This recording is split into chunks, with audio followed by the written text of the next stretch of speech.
নমস্কার বন্ধুরা, তিয়াশাস রেসিপিতে সকলকে স্বাগত জানাই। আজকে আমি পুঁই মিচুরি দিয়ে একটা দুর্দান্ত স্বাদের রেসিপি আপনাদের বানিয়ে দেখাবো। গরম ভাতে এরকম পুঁই মিটুলির রেসিপি থাকলে আর কিচ্ছু লাগবে না, এক থালা ভাত এটা দিয়েই খাওয়া হয়ে যাবে। এতটাই টেস্টি হয় এই রেসিপিটা। আর আগে যারা কখনো এইভাবে পুঁই মিটুলির রেসিপিটা রান্না করে খাননি, তারাও একবার এইভাবে তৈরি করে খেয়ে দেখবেন। আশা করছি আপনাদেরও ভালো লাগবে। তাহলে চলুন রেসিপিটা দেখে নেওয়া যাক। এখানে আমি বেশ কিছুটা পরিমাণে পুঁই মিচুরি নিয়েছি, আর নিয়েছি একটা আলু আর টমেটো। এখন আমি এই পুঁই মিচুরিগুলোকে একটু ছোট ছোট করে টুকরো করে নেব। পুঁই মিটুলিগুলোকে আমি আগে থেকে খুব ভালো করে পরিষ্কার করে ধুয়ে রেখেছিলাম। আর এই পুঁই মিটুলির মধ্যে দেখুন অনেক পাকা দানা রয়েছে, সেইগুলোকেও আমি এইভাবে ছোট ছোট করে টুকরো করে নিচ্ছি। এগুলো থাকলেও কোনো অসুবিধা নেই। তো দেখুন সমস্ত পুঁই মিচুরিগুলোকে আমি ছোট ছোট করে কেটে নিয়েছি। এবার আমি এই পুঁই মিচুরিগুলোকে একটা প্লেটের মধ্যে তুলে নিচ্ছি। পুঁই মিচুরিগুলো আগে থেকে খুব ভালো করে পরিষ্কার করে ধুয়ে নিয়েছিলাম, আর ধোয়ার কোনো দরকার নেই। পুঁই মিচুরিগুলোকে এক সাইডে সরিয়ে রেখে এখানে আমি একটা মাঝারি সাইজের আলু নিয়েছি। আর এটা যেহেতু নতুন আলু, তাই এর খোসাটা খুব তাড়াতাড়ি এইভাবে ছুরির সাহায্যে টানলেই উঠে আসবে। তো আলুর খোসাটাকে আমি ভালো করে ছাড়িয়ে নিয়েছি, তারপর আলুটাকে মাঝ বরাবর কেটে নিচ্ছি। এবার এই আলুটাকে এইভাবে একটু কেটে নেব।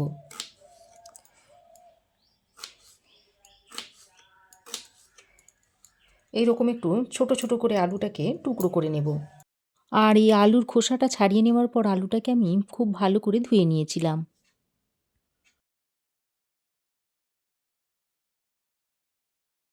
দেখুন আলুটাকেও এরকম ছোট ছোট করে কেটে নিয়েছি। এবার আলুটাকেও একটা পাত্রের মধ্যে তুলে নিচ্ছি। তারপর আলুটাকে পরিষ্কার করে ধুয়ে একটা বাটির মধ্যে নিয়ে নিয়েছি। এবার যে টমেটোটা নিয়েছিলাম সেই টমেটোটাকে একটু কেটে নিচ্ছি। টমেটোটাকে দুটো ভাগ করে এই মুখের অংশটা এইভাবে কেটে ফেলে দিয়ে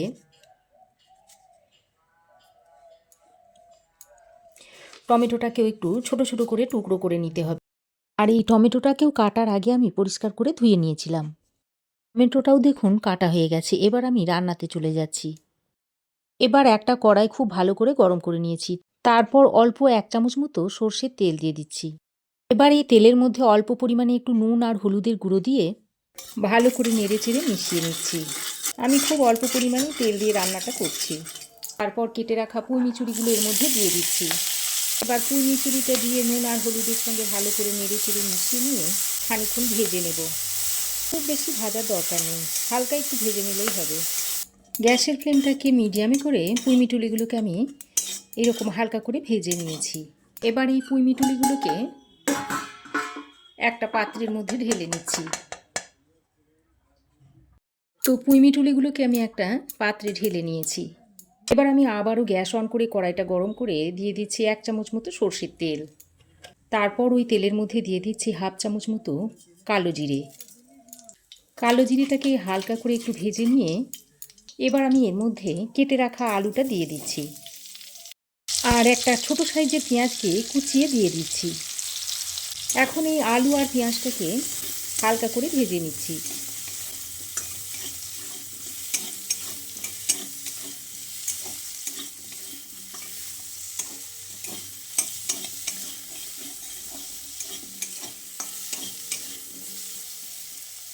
এই 2 মিনিট মতো পেঁয়াজ আর আলুটাকে আমি ভেজে নিয়েছি। আর পেঁয়াজটা দেখুন অনেকটাই নরম হয়ে এসেছে।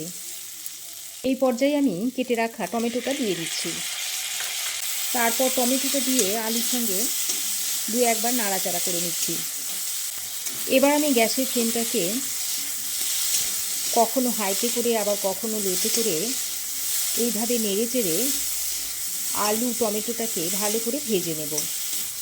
তো বন্ধুরা রেসিপিটা আপনারা প্রথম থেকে শেষ পর্যন্ত দেখতে থাকুন। আর স্কিপ করে করে দেখলে আপনারা বুঝতে পারবেন না যে আমি কী মশলা ব্যবহার করলাম আর কীভাবে রেসিপিটা তৈরি করলাম। আর সঠিক পদ্ধতি আর সঠিক মশলা ব্যবহার যদি না করা হয় তাহলে রেসিপিটা কিন্তু ততটা খেতে ভালো হয় না।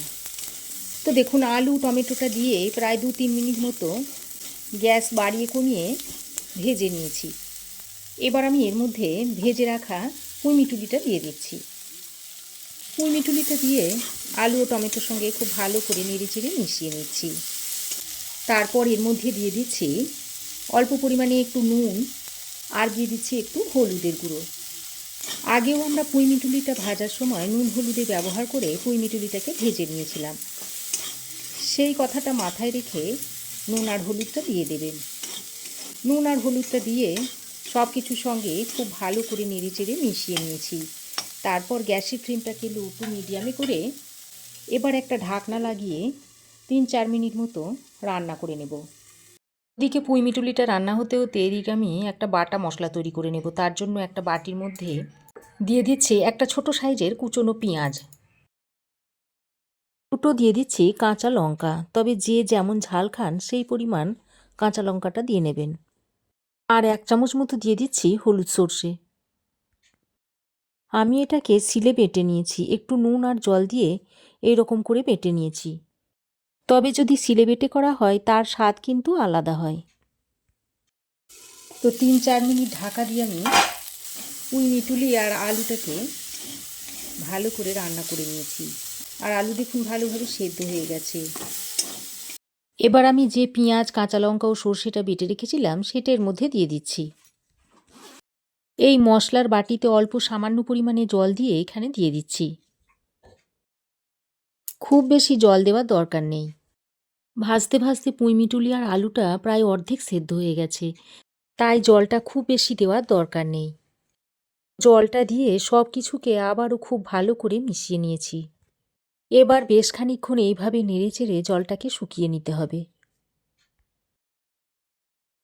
তো দেখুন বেশ খানিকক্ষণ নেড়েচেড়ে পুঁইমিটুলি থেকে জলটাকে আমি ভালো করে শুকিয়ে নিয়েছি। আর আলু দেখুন খুব ভালোভাবে সেদ্ধ হয়ে গেছে, আর পুঁইমিটুলি তো খুব তাড়াতাড়ি সেদ্ধ হয়।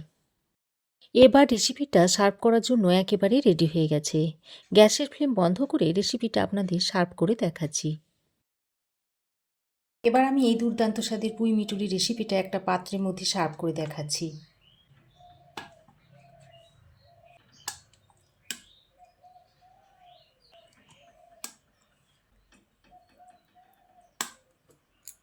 তো আমার এই আজকের পুঁইমিটুলি দুর্দান্ত স্বাদের রেসিপি আপনাদের কেমন লাগলো অবশ্যই একটা কমেন্ট করে জানাবেন। ভালো লাগলে একটা লাইক ও শেয়ার করবেন। পাশে থাকা বেল আইকনটা অবশ্যই প্রেস করে দেবেন। আর আমার চ্যানেলে যদি নতুন হয়ে থাকেন তো প্লিজ চ্যানেলটাকে সাবস্ক্রাইব করার অনুরোধ রইল। আজ এই পর্যন্তই। আবার দেখা হবে নতুন কোনো রেসিপি নিয়ে নেক্সট এপিসোডে। সে পর্যন্ত ভালো থাকবেন, সুস্থ থাকবেন। ধন্যবাদ।